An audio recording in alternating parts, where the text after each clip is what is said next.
Anong mensahe ang kailangang marinig ng mga Virgo sa buong buwan ng June 2024? Part 2 nga pala tong reading natin. May part 1. Baka gusto nyong panoorin din. Oh. So, may babae tayo dito. So, yung babaeng to, in a relationship. Hindi naman necessarily kasal. So, pwedeng poso nyo to kung lalaki. O ikaw mismo to kung babae ka. O kung sakaling yung reading di tumama sa iyo, edi baka dun sa kakilala ng iba sa inyo. Okay? Kasi, ang dating dito,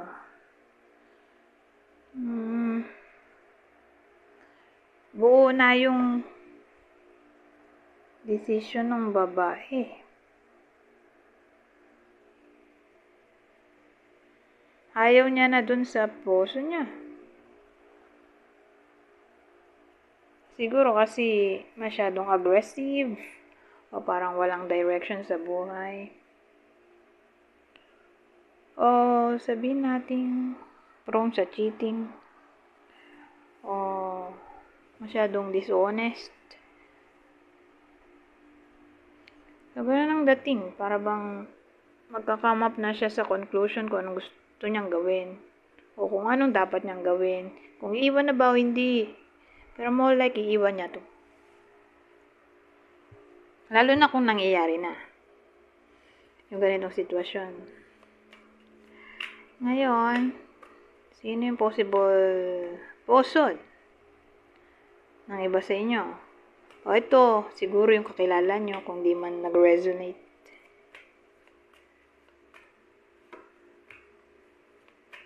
So, ito yung possible posod nyo o kakilala nyo. Sagittarius, Pisces.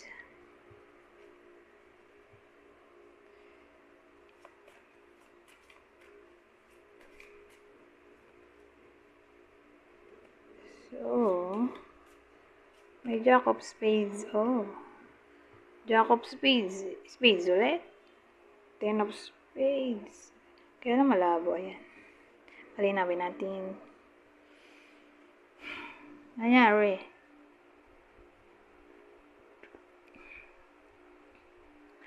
Well, ang dating kasi sa akin, may someone dito na naiinggit. Sa iba sa inyo, yun yung bad news. O pwede rin namang nangyayari na to. Kasi kung nangyayari na to, ganun-ganun pa rin yung energy. Hindi na bago sa June. Pero who knows? Baka naman July onwards ay may iba na yung energy. Pero kung nangyayari na to ng May, ganun pa rin hanggang June. Kung di pa nangyayari, yun na yung bad news.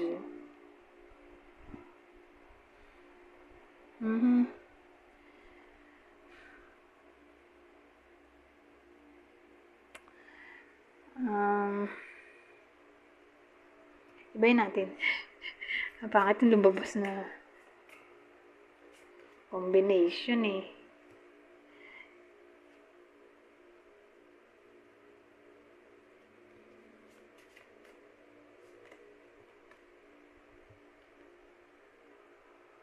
Ito double 4.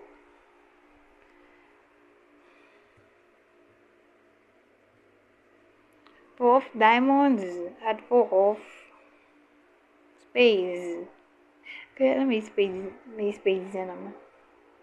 Kasi pag may lumabas na spades, problem yon. Hindi tayo nakatantanan ng spades, oh.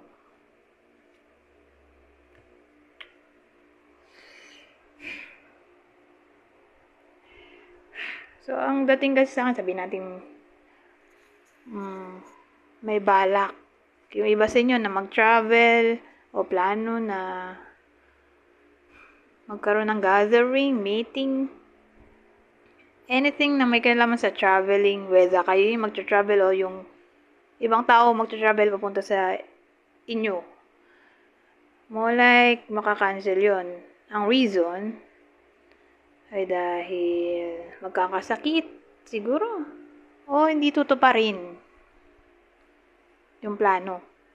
Parang yung promise. Sabi daw pupunta pero hindi. Ganun ang dating.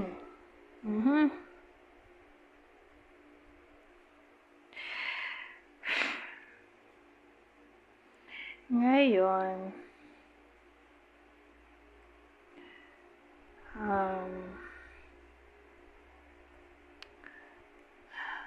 ano pa ba maisip dito?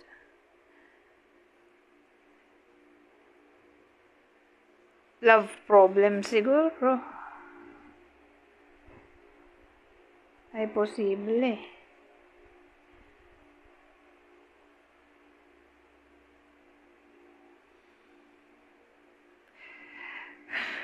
O problema sa pera.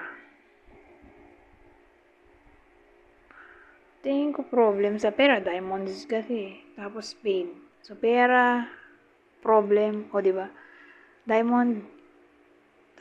Tapos spades. Conflict.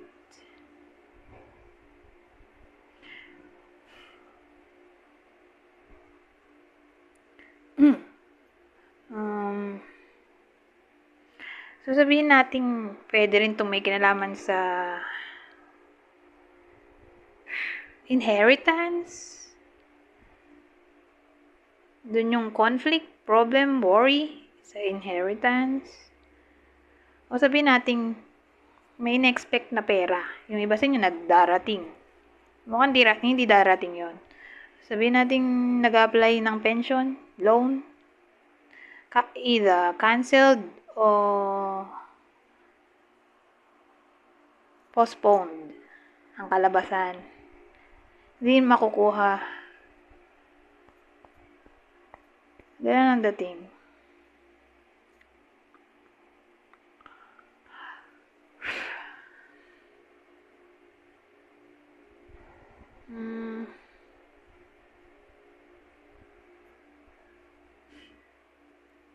Sabihin natin nung May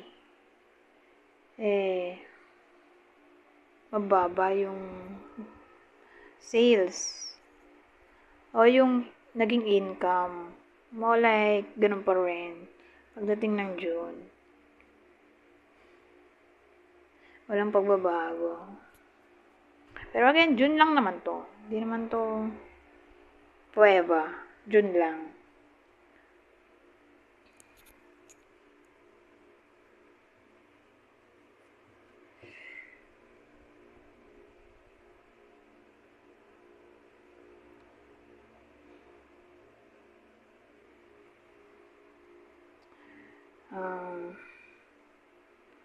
Maisip dito.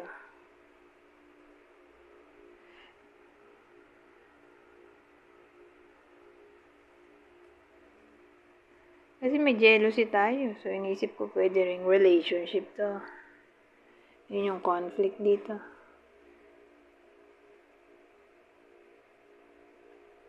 Bad news.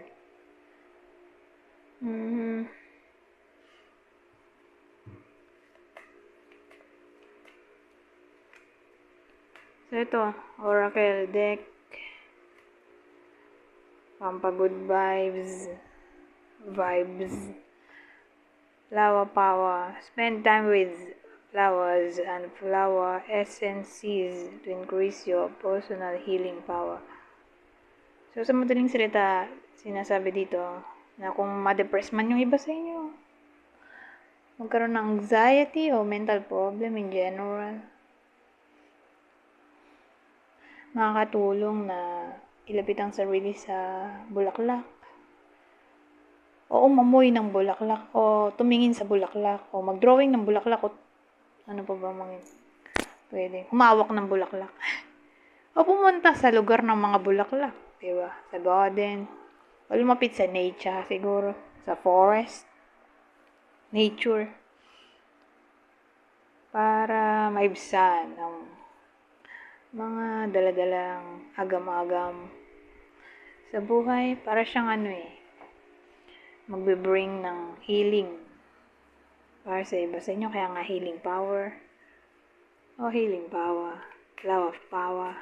Flower of power. Ito last na to. Whom do you need to forgive as you release old anger or resentment? You will find that your wishes will come true. Sino daw ang kailangan mong patawarin? Na para bang pag pinatawad mo ng taong to, ang reward mo ay may wish ka na magkakatotoo.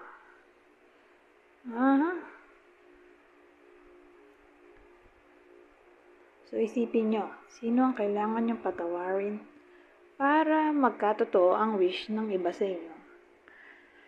Anyways, hanggang dito na lang. Goodbye po now.